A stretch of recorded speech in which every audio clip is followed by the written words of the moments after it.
नाशिक महानगरपालिकेच्या वतीने भारतीय प्रजासत्ताक दिनाचे औचित्य साधून विविध कार्यक्रमांचे आयोजन करण्यात आले होते।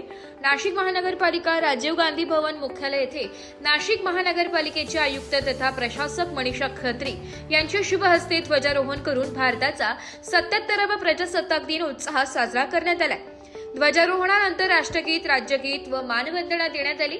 यावेळी नाशिक महानगरपालिकेचे अतिरिक्त आयुक्त प्रदीप चौधरी व स्मिता झगडे, उपायुक्त, अधिकारी तसेच मोठ्या संख्येने मनपाचे कर्मचारी उपस्थित होते। प्रजासत्ताक दिनाचे महत्त्व अधोरेखित करत यावेळी बालविवाह विरोधी प्रतिज्ञा तसेच माझी वसुंधरा अभियानाअंतर्गत पर्यावरणपूरक संदेश देणारी प्रतिज्ञा उपस्थित अधिकारी व कर्मचाऱ्यांना जनसंपर्क अधिकारी योगेश कमोद यांनी दिली। समाज जागृती व पर्यावरण संवर्धनासाठी प्रत्येकाने जबाबदारीने कार्य करावे असे आवाहन यावेळी करण्यात आले। यानंतर नाशिक महानगरपालिकेच्या वतीने आयोजित वार्षिक क्रीडा स्पर्धांचे पारितोषिक वितरण आयुक्त मनीषा खत्री यांच्या हस्ते करण्यात आले।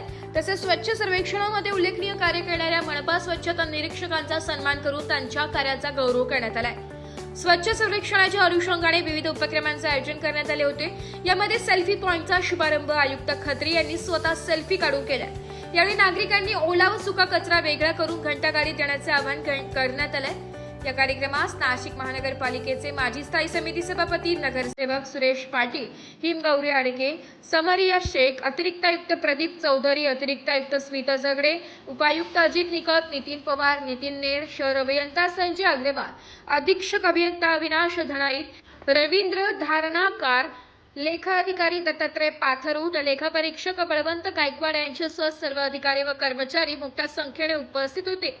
एकूणच भारताच्या संविधानिक मूल्यांची जाणीव करून देत सामाजिक बांधिलकी, पर्यावरण संवर्धन आणि स्वच्छतेचा संदेश देणाऱ्या उपक्रमांसह भारताचा 77वा प्रजासत्ताक दिन नाशिक महानगरपालिकेत अत्यंत उत्साहात साजरा करण्यात आला। ब्युरो रिपोर्ट, नाशिक लोकशाही न्यूज, नाशिक।